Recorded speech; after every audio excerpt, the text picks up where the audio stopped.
Hello friends, welcome back to our channel. ఈరోజు మనం మాట్లాడుకోబోయేది Europe దేశం ఎస్టోనియాలో జరిగే ఒక ఆశ్చర్యకరమైన ఆధ్యాత్మిక ఘటన గురించి. క్రైస్తవ దేశంలో అక్కడి ప్రధాన మతం క్రైస్తవ మతం అయినప్పటికీ భక్తులు హిందూ దేవాలయాన్ని నిర్మించారట. ఈ వార్త వినడం వలన ప్రపంచం ఆశ్చర్యపోయింది. ఎందుకంటే ఇది సనాతన ధర్మం ప్రభావం ప్రపంచవ్యాప్తంగా ఎంత వేగంగా పెరుగుతుందో చూపిస్తోంది. హిందూ దేవాలయం కేవలం భవనం కాదు, అది ఆధ్యాత్మిక శక్తి కేంద్రం, భక్తి మరియు ధ్యాన స్థలం. ఈ దేవాలయం ద్వారా అక్కడి ప్రజలు భారతీయ ఆధ్యాత్మిక సంప్రదాయాన్ని అనుభవించగలుగుతున్నారు. భక్తులు రోజు పూజలు, భజనలు, ధ్యానం చేస్తూ మనసులో శాంతిని పొందుతున్నారు.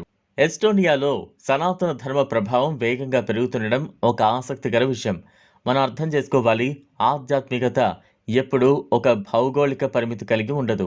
భక్తి ఉన్న చోట దేవుడు ఉండడు అనే ఆలోచన కలిగినప్పటికీ ఈ హిందూ దేవాలయం చూపిస్తుంది, భక్తి ఉన్న ఎక్కడైనా ఆధ్యాత్మిక శక్తి ఉప్పొంగుతుంది.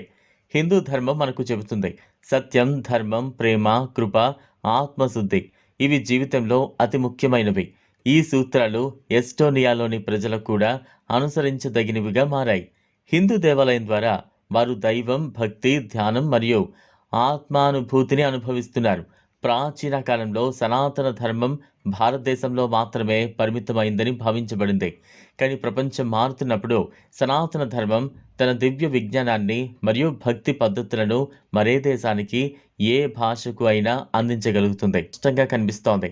ఈ ప్రభావం కేవలం భక్తుల సంఖ్య పెరగడమే కాదు, అక్కడి విద్యార్థులు, యువతి, పెద్దవారు హిందూ ఆధ్యాత్మిక గ్రంథాలను, వేదాలను, భగవద్గీత పాఠాలను చదువుతున్నారు.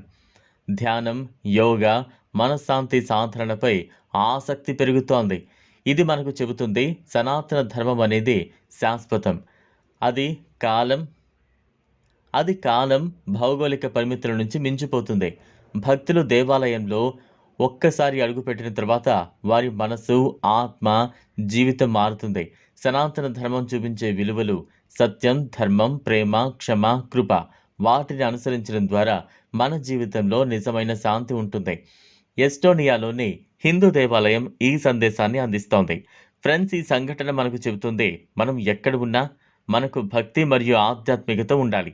సనాతన ధర్మం ద్వారా మనం మన జీవితంలో శాంతి, ఆనందం, ధర్మాన్ని పొందగలం. మనం కూడా జీవితంలో చిన్న చిన్న పుణ్యకర్మలు చేసి మన మనసును శుద్ధిగా ఉంచడం ద్వారా ఆధ్యాత్మికంగా ఎదగవచ్చు. ఇది ఫ్రెండ్స్ ఇవాల్టి వీడియో. ఈ వీడియో కనుక మీకు నచ్చినట్లయితే లైక్ చేయండి, షేర్ చేయండి, ఛానల్ను సబ్స్క్రైబ్ చేసుకోండి. Thanks for watching.